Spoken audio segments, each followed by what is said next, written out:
അറിയില്ല. ഉടനെ തന്നെ പത്രക്കാരൻ ചോദിച്ചു, സമത്വ കേരള ജമിയത്തുൽ ഉലമ ബിദഈ പ്രസ്ഥാനക്കാർക്കെതിരല്ലേ? സീതി ഹാജി അത്രയും ഒരു പ്രസ്ഥാനത്തിന്റെ ആളല്ലേ, അയാൾ എതിർക്കണ്ടേ? ബഹുമാനപ്പെട്ട കെ വി ഉസ്താദ് പറഞ്ഞു, ആ പ്രസ്ഥാനത്തെ ഞങ്ങൾ സ്റ്റേജിലും പേജിലും എതിർക്കുന്നുണ്ട്, അത് ഞങ്ങളുടെ ഭരണഘടനാ ലക്ഷ്യമാണ്. അപ്പൊ എന്തുകൊണ്ട് ഇലക്ഷനിൽ എതിർക്കുന്നില്ല? പത്രക്കാരൻ കുത്തി ചോദിച്ചപ്പോൾ അദ്ദേഹം പറഞ്ഞു, അയാൾ തെരഞ്ഞെടുക്കപ്പെട്ടു പോകുന്നത് കേരള നിയമസഭയിലേക്കാ. കേരള നിയമസഭയിൽ തറാവീഹിന്റെ റക്അത്തോ മാലയോ മൗലിദോ ചർച്ച ചെയ്യാറില്ല എന്നോ. വിഷയം തീർന്നു. അയാൾ പോകട്ടെ, അത് പ്രശ്നമല്ല എന്ന് അദ്ദേഹം പറഞ്ഞു. അപ്പോൾ ഒരു നിർത്തിയ സ്ഥാനാർത്ഥിയെ നിയമനിർമ്മാണ സഭയിലേക്ക് അയക്കുമ്പോൾ അത് തോൽപ്പിക്കാൻ വേണ്ടിയുള്ള ഒരു ആഹ്വാനവും അതിനുവേണ്ടി പത്രക്കുറിപ്പും സുന്നി വോയിസിന്റെ ദുരുപയോഗവും 1979 മുതൽ പരിശോധിച്ചാൽ 80-89 കാലഘട്ടത്തിനിടയ്ക്ക്, പ്രത്യേകിച്ച് 84 കാലഘട്ടത്തിൽ ഗൗരവത്തിൽ കാണാൻ കഴിയും. അവരെ തോൽപ്പിക്കുക എന്ന ആഹ്വാനം പരസ്യമായി പത്രത്തിന്റെ 1-ാം പേജിൽ, അവരുടെ സുന്നി വോയിസ് എന്ന പത്രത്തിന്റെ 1-ാം പേജിൽ ആ രീതിയിൽ പ്രചണ്ഡമായ പ്രചരണം. അങ്ങനെ ഒരു വിഭാഗത്തെ ഇതിന്റെ ഉള്ളിൽ ഉണ്ടാക്കി. അങ്ങനെ ഇരിക്കെയാണ് 1989 ജനുവരിയിൽ എറണാകുളത്ത് ഒരു സമ്മേളനം സംഘടിപ്പിക്കുന്നത്. എറണാകുളത്ത് സമ്മേളനം സംഘടിപ്പിച്ചുകൊണ്ട് ആ സമ്മേളനത്തിലേക്ക് മുഴുവൻ ആളുകളെയും ക്ഷണിച്ചു. പക്ഷെ സമത്വയുടെ ഉത്തരവാദപ്പെട്ട ആലിമീങ്ങളെ അറിയിച്ചില്ല. ഞാൻ പലപ്പോഴും അതെന്റെ വേദിയിൽ തന്നെ വിശദീകരിച്ചതാണ്, നിങ്ങൾ പുസ്തകങ്ങളിലൂടെ വായിച്ചതുമാണ്. അന്ന് ബഹുമാനപ്പെട്ട സമത്വയെ നയിച്ചിരുന്ന പണ്ഡിതന്മാരിൽ പ്രമുഖരെ പലരെയും ഉൾപ്പെടുത്തിയില്ല. ഒഴിവാക്കപ്പെട്ട ഒരു പ്രമുഖനായിരുന്നു നാട്ടിക മൂസ മൗലവി, പ്രമുഖനായിരുന്നു C K M Sadiq Musliyar, MK Kunjahammed Musliyar, Thrissur ജില്ലാ സുന്നീയ സംഘത്തിന്റെ പ്രസിഡന്റും സെക്രട്ടറിയും. അവരെ രണ്ടുപേരെയും ഒഴിവാക്കി. ആതിഥേയ ജില്ലയായ എറണാകുളത്ത് പ്രഗത്ഭരായ സുന്നത്തിയമായത്തിന്റെ തേരാളികള് MM മൊഹിദ്ദീൻ മുസ്ലിയാർ മുതൽ AM പരിധിനെ വരെ ഒഴിവാക്കി. ഇവർക്ക് താല്പര്യമുള്ള ചില ആളുകളെ മാത്രം വിളിച്ചിട്ടൊരു സ്വാഗത സംഘം. ആ സ്വാഗത സംഘം രൂപീകരിച്ചപ്പോൾ നാട്ടിക മൂസ മൗലവി സമത്വ കേരള ജമിയത്തുൽ ഉലമയുടെ ആ പ്രദേശത്തെ പ്രവർത്തകരെ മുഴുവൻ ഉൾപ്പെടുത്തിയിട്ട് ഒരു മധ്യമേഖലാ സുന്നി സമ്മേളനം പ്രഖ്യാപിച്ചു. അപ്പോൾ സമത്വയുടെ പേരിൽ 2 സമ്മേളനങ്ങൾ. നേതാക്കളുടെ അറിവോടെ എല്ലാ സുന്നിയുടെ സംഘം സമ്മേളനം വെച്ചത്. അത് ശംസുൽ ഉലമ തുറന്നു പറയുകയും ചെയ്തു. അതുകൊണ്ട് തന്നെ നേതാക്കളുടെ അറിവോടെ അല്ലാതെ വെച്ച സമ്മേളനത്തിനെതിരെ നാട്ടിക മൂസ മൗലവി ഒരു സമ്മേളനം വെച്ചപ്പോൾ സുന്നികളുടെ പേരിൽ 2 സമ്മേളനമായി. ആ 2 സമ്മേളനം വന്നപ്പോൾ സമത്വ എന്തു ചെയ്യണം? 2 സമ്മേളനം സമത്വയുടെ പേര് നടന്നാൽ അപകടമുണ്ടാകും. അതുകൊണ്ട് സമത്വ കേരള ജമിയത്തുൽ ഉലമ ഒരു നയം സ്വീകരിച്ചു. 2 കൂട്ടരെയും വിളിച്ച് ചർച്ച ചെയ്യാൻ ആളെ ചുമതലപ്പെടുത്തി. മസ്ലഹത്ത് സമിതികൾ ചർച്ച ആരംഭിച്ചു. പട്ടിക്കാട് ജാമ്യയിൽ ചർച്ച നടന്നു, ഇവിടെ ചർച്ച നടന്നു കുന്നമംഗലത്ത്. അതുപോലെ നേതാക്കളെ കേന്ദ്രീകരിച്ചുകൊണ്ട് ചർച്ച നടന്നു. അവസാനം 1988 നവംബർ 12, സംഘടനാ ശാസ്ത്രം അറിയുന്ന കുട്ടികൾ ശരിക്കും ശ്രദ്ധിച്ചോളൂ. 1988 നവംബർ 12 കോഴിക്കോട്ട് വിദ്യാഭ്യാസ ബോർഡിന്റെ മീറ്റിംഗ് കൂടി. ആ വിദ്യാഭ്യാസ ബോർഡിന്റെ മീറ്റിംഗിൽ ഈ ചർച്ച വന്നു. ബഹുമാനപ്പെട്ട ശൈഖുന ശംസുൽ ഉലമ എഴുന്നേറ്റ് പറഞ്ഞു, നമുക്ക് 2 സമ്മേളനം പാടില്ല. സുന്നികൾ 2 സമ്മേളനം നടത്താൻ പാടില്ല.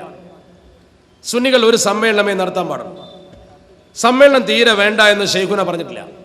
ശൈഖുന അന്ന് പറഞ്ഞത് 2 സമ്മേളനം പാടില്ല, ഒരു സമ്മേളനം മാത്രം. അതുകൊണ്ട് 2 കൂട്ടരും നിലവിലുള്ള സ്വാഗത സംഘം പിരിച്ചുവിട്ട് നമ്മൾ 2 കൂട്ടരും കൂടി ഒരു സ്വാഗത സംഘം ഉണ്ടാക്കി എല്ലാവരും കൂടി ചേർന്ന് സുന്നത്ത് ജമാഅത്തിനെ ശക്തിപ്പെടുത്തുന്ന ഒരു സമ്മേളനം എറണാകുളത്ത് നമുക്ക് നടത്തണം. എത്ര നല്ലൊരു ആശയമാണത്. എന്തൊക്കെയായാലും പോവട്ടെ, പറയുന്നത് ശംസുൽ ഉലമയാണല്ലോ. ആ മഹാനുഭാവനെ കുറിച്ച് മരിച്ചതിന് ശേഷം ഇവർ എഴുതിയതാണല്ലോ, അന്ത്യം വരെ ആദർശത്തിൽ ഉറച്ചു നിന്നു എന്ന്. അദ്ദേഹത്തിന്റെ പേര് നഗറുകൾ ഉണ്ടാക്കുന്നുണ്ടല്ലോ ഇന്ന്. ജനങ്ങളിൽ നിന്ന് ഒറ്റപ്പെടുന്നു എന്ന് കണ്ടപ്പോൾ അവരിലേക്ക് തിരിച്ചു വരുന്നുണ്ടല്ലോ. ഇപ്പോൾ തന്നെ കണ്ടോ, സുവനീർ വിറ്റഴിക്കാൻ ശിഹാബ് തങ്ങളുടെ ഫോട്ടോ വേണം, അഭിമുഖം വേണം, എന്നെങ്കിലും ജനങ്ങൾ വാങ്ങും. സമ്മേളനം വിജയിപ്പിക്കണമെങ്കിൽ ശിഹാബ് തങ്ങളെ പങ്കെടുക്കുമെന്ന ഇഷ്യൂ വരണം, ഫോട്ടോ തകർക്കുകയും വേണം. തങ്ങളുടെ സമ്മേളനവും തങ്ങളുടെ സുവനീറും വിജയിപ്പിക്കാൻ വേണ്ടി ഇന്ന് ചിലരെ ഉപയോഗപ്പെടുന്നത് പോലെ ശംസുൽ ഉലമയും ഉപയോഗപ്പെടുത്തുന്നുണ്ട്. ആത്മാർത്ഥതയുണ്ടെങ്കിൽ അങ്ങനെയല്ലല്ലോ ചെയ്യേണ്ടത്. ആത്മാർത്ഥതയുണ്ടെങ്കിൽ നേരെ തിരിച്ചല്ല ചെയ്യേണ്ടത്. ആത്മാർത്ഥതയുണ്ടെങ്കിൽ എന്തു ചെയ്യണം ഞാൻ പറയാൻ വരട്ടെ. നമ്മൾ ആഗ്രഹിക്കുന്നതും അതാണല്ലോ. ബഹുമാനപ്പെട്ട ശംസുൽ ഉലമ അന്ന് പറഞ്ഞു 2 സമ്മേളനം വേണ്ട, 1 മതി. അങ്ങനെ ആ സദസ്സ് അത് അംഗീകരിക്കുകയും അവിടെ എഴുതിയ മിനിറ്റ്സിന്റെ പശ്ചാത്തലത്തിൽ 2 സ്വാഗത സംഘങ്ങളും പിരിച്ചുവിട്ട് ഒരു സ്വാഗത സംഘം രൂപീകരിക്കാൻ വേണ്ടി 1988 നവംബർ 19 നവംബർ 12 കഴിഞ്ഞ് 19 കുറഞ്ഞ ദിവസത്തെ ഒരു ഗ്യാപ്പ് മാത്രം. വളരെ വൈകാതെ ഉടനെ തന്നെ നവംബർ 19 അവിടെ യോഗം ചേർന്നു. നിങ്ങൾ നോക്കണം, നവംബർ 12 ചേർന്ന യോഗ തീരുമാനപ്രകാരം 19 യോഗം ചേരുന്നു. ഒരാഴ്ചത്തെ ഗ്യാപ്പല്ലേ ഉള്ളൂ. ആ യോഗം ചേരാൻ വേണ്ടി നോട്ടീസ് കൊടുത്തു, 2 കൂട്ടരെയും വിളിച്ചു വന്നു. പക്ഷേ സുന്നി യുവന സംഘത്തിന്റെ ഉത്തരവാദപ്പെട്ട നേതാക്കൾ ആ യോഗത്തിൽ വന്നില്ല. സുന്നി യുവന സംഘത്തിന്റെ ഉത്തരവാദപ്പെട്ട നേതാക്കൾ പലരും എത്തിയില്ല. കോഴിക്കോട് ജില്ലയിൽ നിന്നുള്ള പ്രവർത്തനത്തിയില്ല. ബഹുമാനപ്പെട്ട ശൈഖുന ശംസുലമ വിഷയം അവതരിപ്പിച്ചു. വിഷയം അവതരിപ്പിച്ചിട്ട് പറഞ്ഞു, നമുക്ക് 2 സമ്മേളനം വേണ്ട, 1 സമ്മേളനം മതി.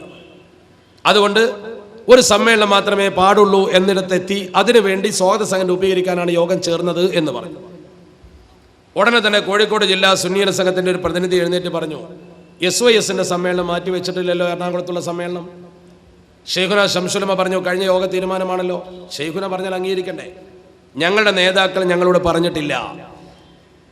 സമത്വയുടെ ആലിമ്യങ്ങൾ പറയുന്നതിനേക്കാളും വലിയ നേതാവാരാ? അപ്പോൾ പാളയത്തിലൊരു പട വളർത്തി കഴിഞ്ഞിരുന്നു. സമത്വയിൽ ചെയ്യാൻ പാടില്ലാത്ത ഗ്രൂപ്പിസം വളർത്തിയിരുന്നു. ശംസുലമ പറഞ്ഞാൽ അവിടെ നിൽക്കണ്ടേ? ബഹുമാനപ്പെട്ട ശംസുലമ പറഞ്ഞപ്പോൾ അംഗീകരിച്ചില്ല. ശംസുലമയല്ല, സദസ്സിലെ ബഹുഭൂരിപക്ഷത്തിൻ്റെയും അഭിപ്രായം അതാണ്. അവസാനം ബഹുമാനപ്പെട്ടവർ പറഞ്ഞത് കേൾക്കാതെ ഇവർ ഞങ്ങൾ യോഗം നടത്തുമെന്ന ഭാഷയിലെത്തിയപ്പോൾ 2 സമ്മേളനം പാടില്ല, ഇവിടെ സ്വാസംഘം രൂപീകരിച്ച് 1 സമ്മേളനം നടത്തും, അതിനാണ് യോഗം വിളിച്ചത് എന്ന് പറഞ്ഞു.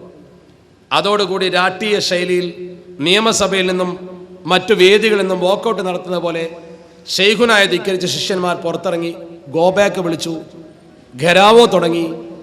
സമത്വയുടെ ചരിത്രത്തിൽ ആദ്യമായി 1925 തുടങ്ങി 1988 വരെ സമത്വയുടെ ചരിത്രത്തിൽ കേട്ടിട്ടില്ലാത്തൊരു സംഭവം 88 നവംബർ 19 സമത്വയുടെ ക്യാമ്പസിൽ വെച്ച് സമത്വയുടെ ആലിമീങ്ങൾക്കെതിരെ മുദ്രാവാക്യം മുഴങ്ങി.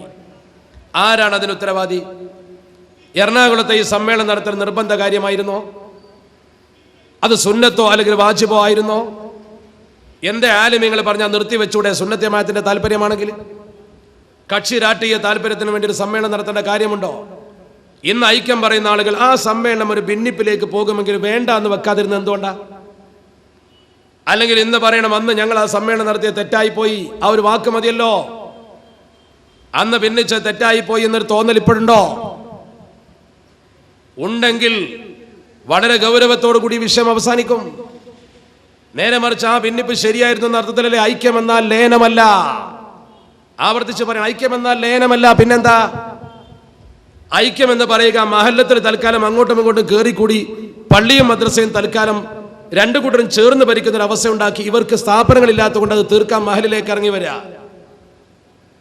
അങ്ങനെ ഒരു അഡ്ജസ്റ്റ്മെന്റ് ആണ് നിങ്ങൾ ഉദ്ദേശിക്കുന്നതെങ്കിൽ സമത്വ കേരള ജംഇയ്യത്തുൽ ഉലമയുടെ പൂർവിക പണ്ഡിതന്മാർ കോടിമുട്ട ലേലം ചെയ്തും പാവപ്പെട്ട ഉമ്മമാർ താലിമാല പറിച്ചു കൊടുത്തും പച്ചക്കറികൾ വിയർപ്പിന്റെ അംശം കൊണ്ടുവന്ന് സംഭാവന കൊടുത്തും ആലിമീങ്ങൾ കെട്ടിപ്പടുത്ത മദ്രസകൾ ഇന്ന് വരെ നിങ്ങൾക്ക് സാമ്പത്തിക കൊഴുപ്പ് കൊണ്ട് പിടിച്ചടക്കാൻ പറ്റാത്തപ്പോൾ ഐക്യത്തിന്റെ പേര് പറഞ്ഞുകൊണ്ട് കമ്മിറ്റിയിൽ കയറിക്കൂടാനാണ് മോഹമെങ്കിൽ അത് നടപ്പാക്കാൻ സമത്വ കേരള ജംഇയ്യത്തുൽ ഉലമ അനുവദിക്കുന്ന പ്രശ്നമില്ല എന്നാണ് പറയുന്നത്.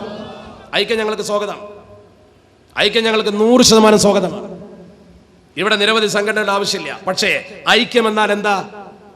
ഇതൊരു മുന്നണി സംവിധാനമാണോ? ഇതെന്താ രാഷ്ട്രീയ പാർട്ടിയാണോ? സഹകരണ മുന്നണി? അങ്ങനെയാണ് ഐക്യമെങ്കിൽ ആദ്യം തുടങ്ങേണ്ട എന്താണ്? ഇന്നേ വരെ ഈ വിഭാഗത്തിന്റെ ഒരു സ്ഥാപനവും സമത്വ പിടിച്ചിട്ടില്ലല്ലോ. ഒരു സ്ഥാപനം പിടിച്ചിട്ടില്ല. സമത്വയുടെ ഒരുപാട് സ്ഥാപനം ഇവർ പിടിച്ചു. സമത്വ കേരള ജംഇയ്യത്തുൽ ഉലമ സമത്വം നിൽക്കുന്നിടത്ത് ഇന്നേ വരെ ഒരു അറ്റാക്ക് അങ്ങോട്ട് നടത്തിയിട്ടില്ല. ഒരു കേസ് പോലും അങ്ങോട്ട് കൊടുത്തിട്ടില്ല, മുറത്ത് കയറി കൊത്തിയപ്പോഴല്ലാതെ. വിദ്യാഭ്യാസ ബോർഡിന്റെ പുസ്തകം കട്ട് പ്രിന്റ് ചെയ്തപ്പോൾ അതൊരു കേസ് കൊടുത്തു, വേറൊരു കേസ് കൊടുത്തില്ല. കാരണം ശംസുൽ ഉലമ അന്ന് ഞങ്ങളോട് പറഞ്ഞത് ഇപ്പോഴും ഞങ്ങൾക്ക് ഓർമ്മയുണ്ട്.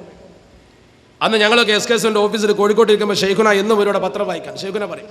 ഞങ്ങളൊക്കെ ചോദിക്കും, എന്താ ഇവർക്കെതിരെ കേസ് കൊടുത്തൂടെ? ഷെയ്ഖുന പറയും, സമുദായത്തിന്റെ പണം കൊണ്ട് കേസ് നടത്തണ്ടടാ. അപ്പൊ അവര് സമത്ത എന്ന് പറഞ്ഞ് നടക്കുന്നുണ്ടല്ലോ. അന്ന് അദ്ദേഹം പറയാറുള്ളത്, ഒരാൾ ഈ റോഡിലൂടെ ഞാൻ സമത്തയുടെ പ്രസിഡന്റാണെന്ന് പറഞ്ഞ് നടന്നാൽ, ഒരാൾ റോഡിലൂടെ ഇന്ത്യയുടെ പ്രധാനമന്ത്രിയാണ് എന്ന് പറഞ്ഞ് നടക്കുന്നത് പോലെ ഉള്ളൂ. അയാൾ പ്രധാനമന്ത്രിയാന്ന് പറയട്ടെ, നിങ്ങൾ എന്തിനാ അതിന് ബഹളം വെക്കുന്നത്? അതിന് അദ്ദേഹം എന്നൊരു ഉദാഹരണവും പറഞ്ഞു. പണ്ഡിറ്റ് നെഹ്റു ചിത്രവകാശത്തിൽ വന്ന ഉദാഹരണം. ഇന്ത്യയുടെ പ്രധാനമന്ത്രി ജവഹർലാൽ നെഹ്റു കുതിരവട്ടത്ത് വന്നുത്രേ ഒരിക്കൽ. ശംസുൽ ഉലമ പറഞ്ഞതാ. അങ്ങനെ അദ്ദേഹം വന്നപ്പോൾ കലക്ടർ അടക്കമുള്ള VIP ഒക്കെ ഉണ്ട്. സെല്ലിലെ രോഗികൾക്ക് പരിചയപ്പെടുത്തു, കലക്ടറാണ്, ഇന്ത്യയുടെ പ്രധാനമന്ത്രിയാണ്, പണ്ഡിറ്റ് നെഹ്റു ആണ് എന്ന് പറഞ്ഞു. അങ്ങനെ പരിചയപ്പെടുത്തി പോകുമ്പോൾ ഒരു സെല്ലിൽ കുറച്ചൊക്കെ സുഖപ്പെട്ട ഒരു രോഗി ഉണ്ടായിരുന്നു. അയാളിത് കണ്ടപ്പോൾ പറഞ്ഞു, ഇത് പണ്ഡിറ്റ് നെഹ്റുവാണ്, ഇന്ത്യയുടെ പ്രധാനമന്ത്രിയാണെന്ന് പറഞ്ഞു കൊടുത്തപ്പോൾ അയാൾ പറഞ്ഞു, അതിവിടെ വരുമ്പോൾ എല്ലാവരും അങ്ങനെയാണ് പറയാ, പോകുമ്പോഴേക്ക് സുഖമായിക്കോളും എന്ന് പറഞ്ഞു. ശംസുലം അന്ന് പറഞ്ഞൊരു ഉദാഹരണമാണ്. അതുകൊണ്ട് നിങ്ങൾ കേസ് കൊടുക്കാൻ പോകേണ്ട, പ്രസിഡന്റ് ആയിക്കോട്ടെ, സെക്രട്ടറി ആയിക്കോട്ടെ, അതൊക്കെ കടലാസിലുണ്ടാവും.